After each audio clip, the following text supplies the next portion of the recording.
Get ready for your daily dose of marketing strategies and tactics from entrepreneurs with the guile and experience to help you find success in any marketing capacity. You're listening to Marketing School with your instructors, Neil Patel and Eric Siu. Welcome to another episode of Marketing School. I'm Eric Siu. And I'm Neil Patel. And today we are going to give you the marketing advice you need to hear but don't want to. And there's a couple things in here. So Neil, why don't you kick it off? Yeah, the big overall theme is like there's a apocalypse coming and you're pretty much going to be shit out of luck. And here's what we mean by this.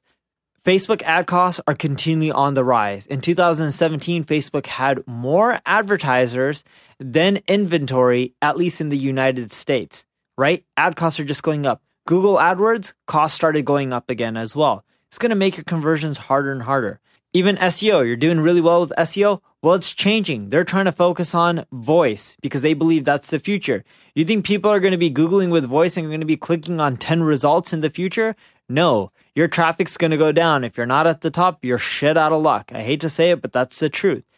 Everything is going to get screwed up with voice, with all these automation and artificial intelligence and augmented reality. Marketing is going to change so much in the next few years that whatever you're doing right now to generate your sales in your business, it'll still be around, but it's not going to be your main source. You're going to end up having to do so many different channels out there to just get the same results, and things are going to be tough that if you don't adapt and you don't move fast, you're pretty much going to be shit out of luck.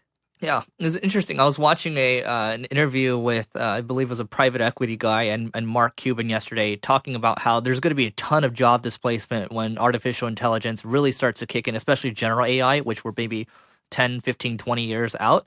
But you think about it, right? Like a lot of these things that we're doing, people writing articles, things like that, and even like people that are helping me, kind of edit these podcasts and then write at the same time, like things are going to change very quickly. And here's the thing. And then what Neil is talking about, in the next 5 to 10 years, we're going to see a lot more change than what we've seen maybe in the last, 50 or 100 years or so, right? Things are just Moore's law. Things are moving along a lot faster. So you have to be able to adapt. But how do you actually adapt, right? So what's really fortunate for both Neil and myself is Neil's got a brand in the marketing space. I kind of have a little micro brand. And so, the type of people that we get to connect with, whether it's different entrepreneurs, different marketers, we're aware of what's coming and we're hedging our bets to make sure that we're not going to lose everything, right? So we're not going to just rely on one traffic source. We're not going to just rely on, one different thing. We're going to, I think what's really important is that you are able to build some kind of micro brand for yourself so you can connect with the right people to be aware of what's going on in the world, to stay connected, right? You have to be able to, adapt, and that means learning a lot on the fly, right? So building a micro brand and then adapting is really important. And then if you're not able to do that, if you kind of like, well, I have this good, this SEO agency or whatever, and you're not looking ahead and you're not aware of algorithm changes, to Neil's point, Google Voice, or let's say you have a paid advertising agency and you're just going to do things the same way for the next 5 to 10 years. And before you know it, everything's automated and, the work that is being done is no longer being done the same way. Well, you're going to lose your shirt, right? So you have to be able to adapt, and to be able to do that, you have to have some kind of influence and connect with the right people. That way you're able to hedge your bets and shield yourself. Yeah, and if you have a team or you yourself are doing everything, make sure people don't just execute fast, but they experiment a lot. Eric and I test so much with things changing so rapidly, and we don't know where they're specifically going to go and what's going to work and what's not. You need to have the testing and experiment mindset in which every week, how can you run a test? It's okay if they all fail, but by running tests, you'll learn what's working, what's not working, and eventually you'll be able to take that data and start adapting your business based off of the feedback that you're getting. For example, we used to run tests and being like, oh, we found that everyone's lazy to sign up because they already have a Gmail, they already have a Facebook login, they have a Twitter login, they have 100 different logins. People are lazy. Then they just wanted to use Google authentication or Facebook authentication to sign up.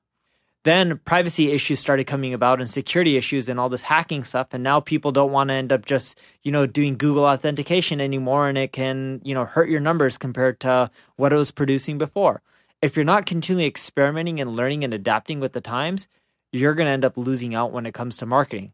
Now, I know that example I gave you is like a broad example and, some of you guys may already know about it, but it took years for that to happen, in which Google authentication was performing well for 2-3 years, and then it started tanking. These days, the market is iterating so fast and technology is moving at such a quick pace that things what work 6 months ago or a year ago will stop working.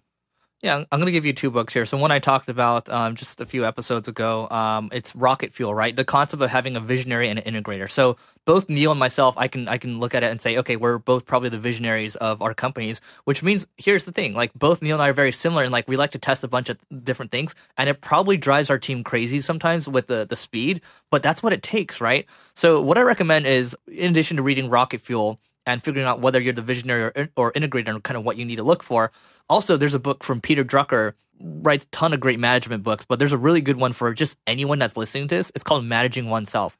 And there's one excerpt from there that I really like, where you basically, you can just create like a Google sheet, and I think it's called a feedback analysis, I believe. So you're basically looking at all the big bets that you've tried in the last, year or so. Let's say you start recording today, right? Maybe in, 2020 or 2021 or so, you look back at this sheet and you look at all the big bets that you've taken and every single big bet that's worked for you. And then you're able to start to figure out, okay, what your true strengths are, right? But it's important that, if you're going to test these things, you're going to make these big tests, that you kind of audit yourself over time. So then you're aware of what your strengths are, right? So that's kind of a side note. But yeah, I mean, you have to be able to look ahead of time, test rapidly. And here's another thing.